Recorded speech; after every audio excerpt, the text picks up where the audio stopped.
Hello everyone, it's Greg from Edinburgh Renaissance Fencing Academy here. Today's video is the second in a series of three on the practicalities of how fencing schools were operated in the Renaissance period. Today's video is going to focus on the physical aspects of training. So we're going to cover how classes were organised, the sort of equipment that people used to train, and of course the types of drills and exercises that were performed in the cell. So without further ado, let's get started. So let's talk first about how classes were organised. So we're looking once again at this picture of a fencing school in Leiden from around the year 1600. The most important thing to recognise about this as far as the class goes is that all of the training is being conducted on an individual one-on-one basis. It is not a group class. So unlike in modern martial arts activities, it seems that Renaissance era fencing schools favoured one-on-one tuition and there wasn't essentially a group class taught as far as we can tell. According to the notes from some fencing treatises, and Achille Marozzo's book is particularly good evidence for this, it seems that the head instructor of the school would take any new fencers under his wing when they joined, and they would train exclusively one-on-one with the instructor until they had started to assimilate the skills and the expected behaviour and etiquette of the school. And when they'd reached a certain level, they would then be permitted to train with a provost, which is to say a senior member of the school. And only when the chief instructor was happy enough that their skills had fully developed were they allowed to join the general body of scholars or students in the school and go and join in the training on the floor. So yeah, that's basically what we can see happening here in Leiden. As far as I can tell, it's a lot of one-on-one tuition. You can see the master in the bottom right observing a couple of fencers and everybody else getting on with training exercises individually. So what kind of exercises and drills did they actually do in the cell? The heart of training in the Renaissance era seemed to revolve around what was called schermi in Italian, or plays in English.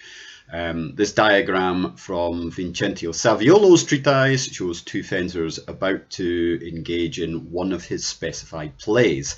So play is basically just a fixed sequence of movements, attack, parry, riposte, counter-riposte, etc. Designed to teach some aspect of the system of fencing. It is pretty much the equivalent of a kata or form from East Asian martial arts. So it seems like fencers practiced these extensively.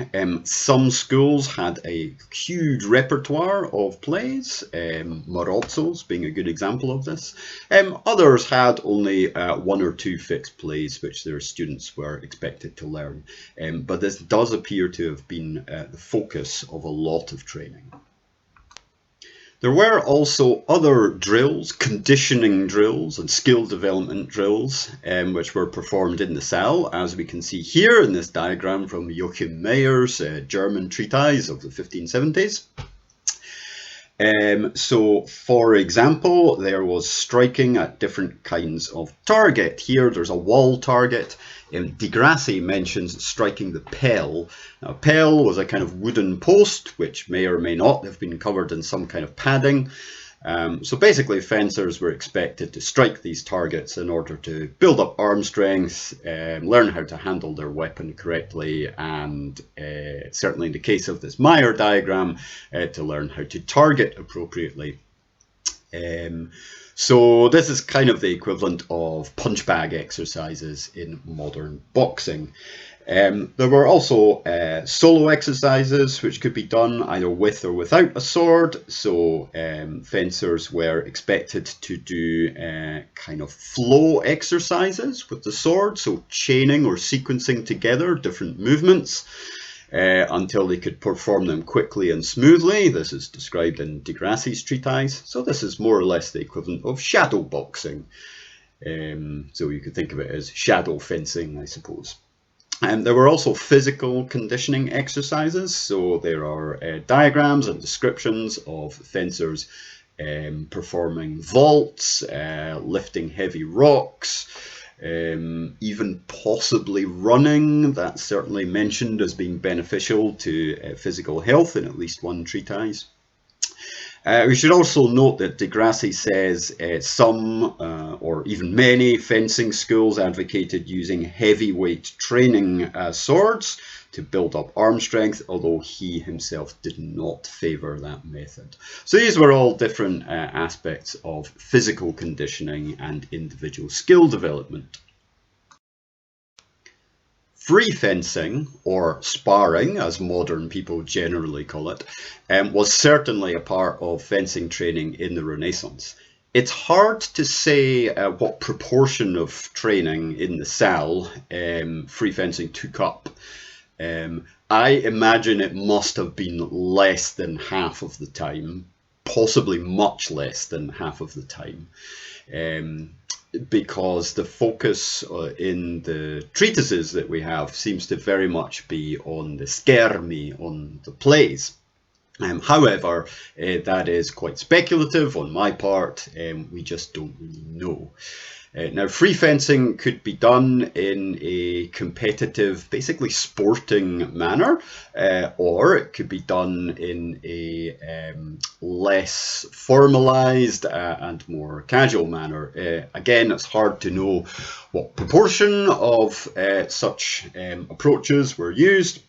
Marozzo definitely alludes to some kind of point scoring system being used some of the time in his school, while de Grassi, on the other hand, tends to somewhat disparage the idea of competitive fencing and points out that it's not really very realistic. So that leaves us with a bit of a conundrum. They definitely free fenced in the Renaissance, but we don't know exactly how they did it, or really what proportion of their training was taken up by it. Now let's talk about the equipment used for fencing training. This image is taken from the treatise of Michael Hundt, German fencing master. The book was published in 1610. I think it's a pretty good and pretty accurate representation of two fencers training with rapiers.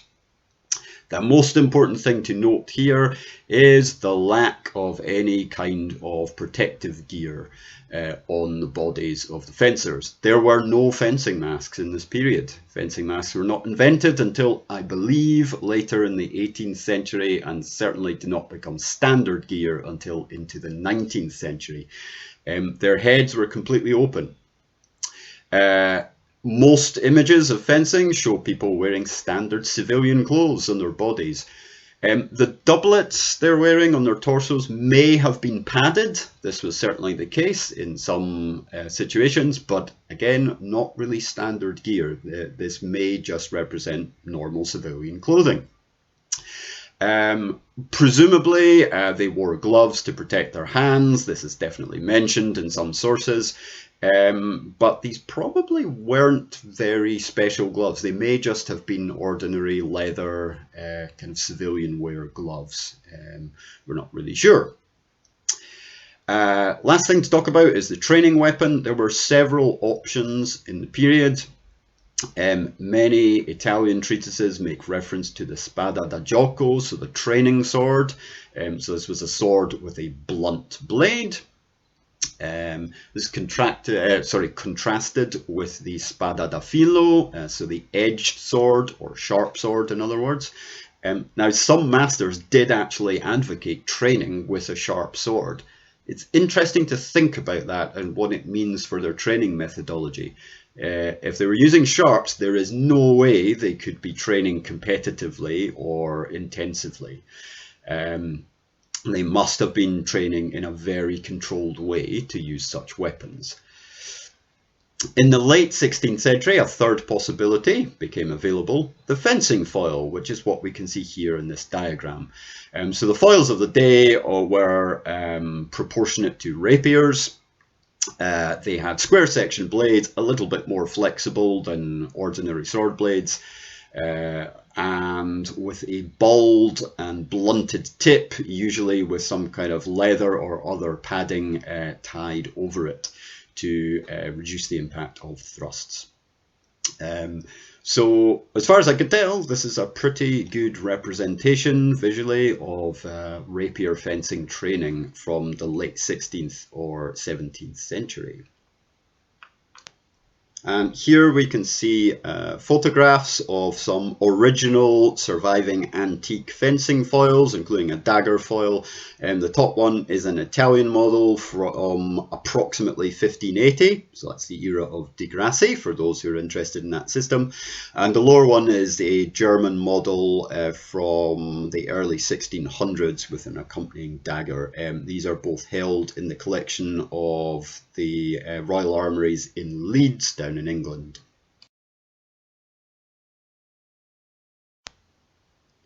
And this late 16th century doublet or jerkin is held in the Metropolitan Museum over in the United States. It is a padded garment, so it is protective, and it is believed to be, in fact, a fencing doublet. So if somebody was wearing protection in the cell, it is likely to take the form of something along these lines. Finally, for today, we can talk about the use of wooden weapons in training as well. So this image is once again from Joachim Meyer's German treatise from the 1570s. So we can see in the foreground fencers using wooden staves to train with. Now, Meyer, I believe, mentions that the staff is the foundation for learning two-handed sword, for example. So it seems clear that a wooden staff of this sort could be used to train for not only staff combat, also obviously spear and pike combat, and perhaps also for learning two-handed sword techniques. In the background, you can see fencers using some training form of halberd to practice their polearm techniques. Notice the bald tip and presumably blunt blades. It's not clear what materials these are made of, whether they are essentially blunt metal heads or whether they are wooden training weapons. It's not clear. But to some extent, anyway, wooden weapons were used for training. The one thing that there doesn't seem to be any direct evidence for is the use of wooden training swords in this period. We do know that wooden weapons were used later on in the form of single sticks, which were used for broadsword and saber training in the 18th and 19th centuries. And of course, in other martial cultures around the world, wooden weapons were common. For example, bokken and shinai in Japan. So it's certainly not impossible that Europeans in the Renaissance were using some kind of wooden swords or staves to train their sword fencing techniques, but there's no direct evidence for it. So again, I think that's something interesting to consider. Okay, so that's the end of our discussion of equipment and the end of this video. So I hope you found it interesting as always, and I hope it gives you something important to consider in terms of how training worked in the Renaissance compared to how it's normally practiced in the modern world, because there are some important differences as well as many similarities. Okay, I'll finish there for today. Take care, everyone. I'll be back soon with part 3 in the series. Bye for now.